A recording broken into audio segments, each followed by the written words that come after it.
L'offensive douanière de Donald Trump n'en finit pas de semer la panique sur les marchés mondiaux et depuis la décision controversée du président américain d'imposer des droits de douane supplémentaires à tous ses partenaires, l'ensemble des marchés financiers connaissent des chutes spectaculaires. Et pour parler de cette situation, nous sommes en direct depuis Casablanca avec Adil Hlimi, directeur de rédaction de boursenews.ma. Bonsoir. Bonsoir.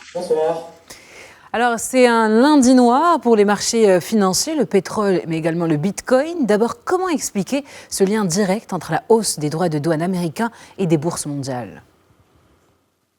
Alors, il faut savoir que le système économique mondial est basé depuis plusieurs années, plusieurs décennies, sur un modèle économique très simple où on va fabriquer et produire en Chine et un peu en Europe et on va consommer tout ce qui est produit en Chine et en Asie de manière générale aux États-Unis. Aujourd'hui, avec ces droits de douane, eh bien, tout ce qui va être produit en Chine va coûter beaucoup plus cher aux États-Unis pour le consommateur américain.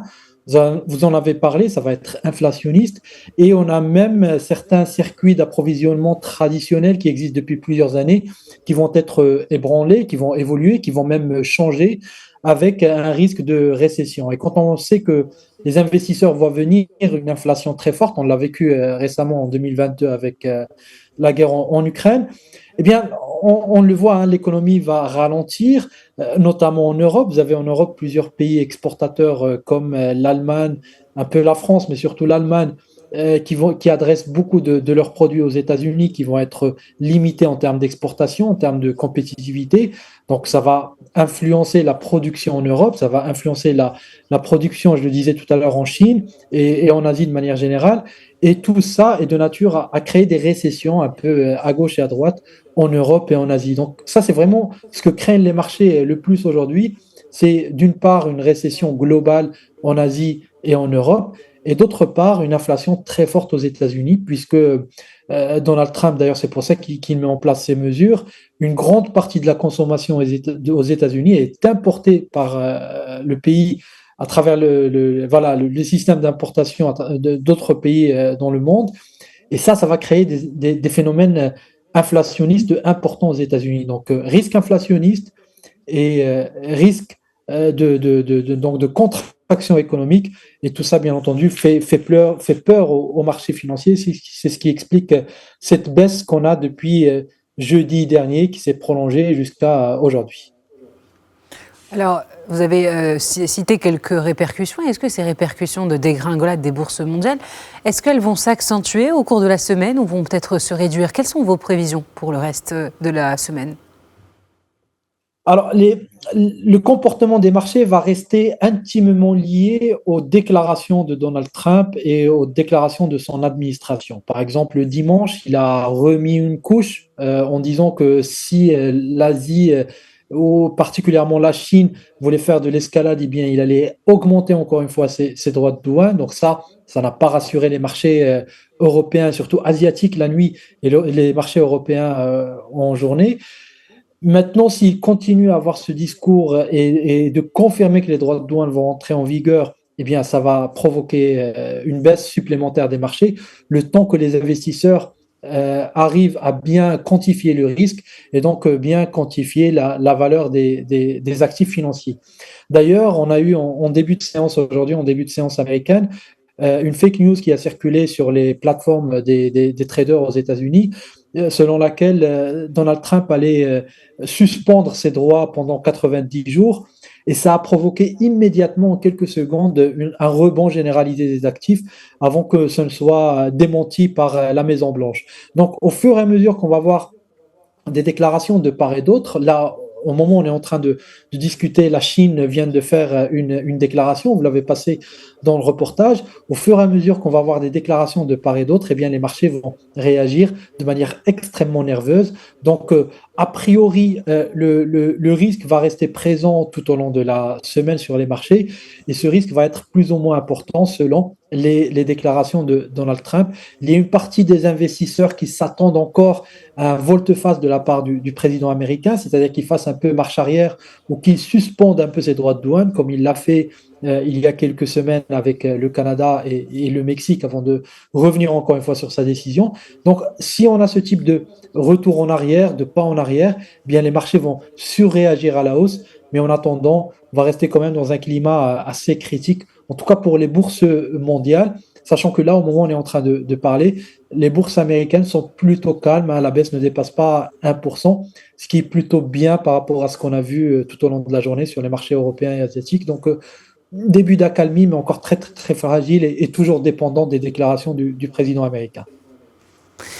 Donald Trump est resté inflexible jusqu'à aujourd'hui au sujet des droits de douane imposés aux partenaires commerciaux des États-Unis. Est-ce que la Chine qui a d'ailleurs répliqué à cette offensive protectionniste américaine, alors jusqu'où pourrait aller ce bras de fer entre Pékin et Washington ? Alors, c'est une très bonne question, parce que le bras de fer entre Pékin et Washington est aujourd'hui le bras de fer le plus important, avec le potentiel d'escalade le plus important, parce qu'aujourd'hui, la Chine a absolument les moyens de se détourner plus ou moins des États-Unis, pas complètement, mais en tout cas à court terme, ils ont la possibilité de le faire. Ils peuvent adresser leur offre dans d'autres marchés, notamment en Europe, dans certains pays d'Afrique. Bien sûr, rien ne remplace le marché américain, absolument pas. Donc, Pékin va ressentir l'effet des baisses des exportations vers les États-Unis. Cela se dit, c'est un pays qui est extrêmement solide, avec de très bonnes réserves, une économie très très forte, et donc il va être capable de résister à court terme à ces assauts américains. Et c'est vraiment le pays aujourd'hui qui est capable de tenir tête le plus longtemps possible à Donald Trump. Et c'est là où il y a un risque de voir une escalade qui va durer plusieurs semaines, plusieurs mois. Les autres pays, notamment l'Europe, n'a pas les moyens de tenir longtemps. Ils vont se mettre très rapidement autour de la table pour négocier avec les Américains. Mais les Chinois, eux, ont la capacité de tenir, ils ont la capacité de se détourner à court terme du marché américain. Mais bien entendu, à un moment, ils vont devoir aussi céder et essayer de trouver des moyens de négocier, parce que le marché américain reste quand même le marché principal de l'économie chinoise. Les Américains le savent, ils jouent là-dessus. Il faut juste savoir que c'est vrai que dans les commentaires aujourd'hui, on peut traiter, tout quand on le voit un peu dans la presse occidentale européenne, les gens traitaient Donald Trump de fou ou d'immature dans ses gestes. Mais il faut savoir que ces droits de douane sont à l'étude depuis plusieurs mois aux États-Unis. Tout est calculé. Alors, c'est annoncé de manière très brutale, très violente. C'est très théâtralisé par l'administration américaine. Mais derrière, c'est travaillé depuis longtemps. Ils ont étudié leur scénario. Et le pari américain, c'est que tôt ou tard, ils vont arriver à faire céder les Chinois et récupérer des parts de marché en relocalisant une partie de la production aux États-Unis. Donc c'est un bras de fer qui peut durer longtemps, parce que la Chine a les moyens de tenir longtemps. Et si on va parler un peu de l'Europe, alors Ursula von der Leyen a annoncé que l'Union européenne avait proposé aux États-Unis une exemption de droits de douane totale et réciproque pour les produits industriels. Alors est-ce que l'UE est en train de chercher une sortie de crise avec les États-Unis ? Exactement, c'est ce que je disais à l'instant.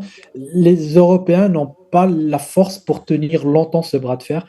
Donc, ils vont essayer de faire des propositions rapidement pour essayer de détendre l'atmosphère. Il y a des économies qui sont touchées de manière critique, comme l'Allemagne, qui va vraiment subir de plein fouet cette crise, parce que l'Allemagne exporte énormément aux États-Unis. L'euro, la valeur de l'euro dépend des exportations allemande, mais de manière générale, des exportations des pays européens vers les États-Unis et le reste du monde. Donc, s'ils exportent moins, bah, ça va fragiliser un peu l'euro, ça peut être inflationniste en Europe, ça peut créer une crise de production en Europe, une crise ensuite de la demande, et faire plonger l'Europe très rapidement dans une crise, sachant que la région européenne ou la zone euro est déjà fragilisée au moment, avant même la mise en place de ces droits de douane, parce qu'il y a eu des problématiques politiques profondes ces dernières années qui ont fait que les économies européennes aujourd'hui sont très fragilisées depuis le Covid, très endettées. La consommation intérieure est en berne. Il y a une montée des extrêmes, notamment l'extrême droite dans plusieurs pays, qui fait que il y a des frictions politiques avec les partenaires européens. Donc, l'Europe est vraiment fragilisée. Elle avait déjà un genou à terre et elle a intérêt à négocier très vite. Donc, on va voir comment les Américains vont réagir à ces propositions. Et si effectivement ils décident de réduire aussi les droits de douane et de acter cette réciprocité proposée par l'Europe, eh bien, ça sera un premier pas vers le dénouement et une très grande victoire pour Donald Trump, parce que il aura atteint ses objectifs en quelques jours. Eh bien, merci infiniment à Adil Halimi pour toutes ces précisions. Je rappelle que vous êtes directeur de rédaction de boursenews.ma.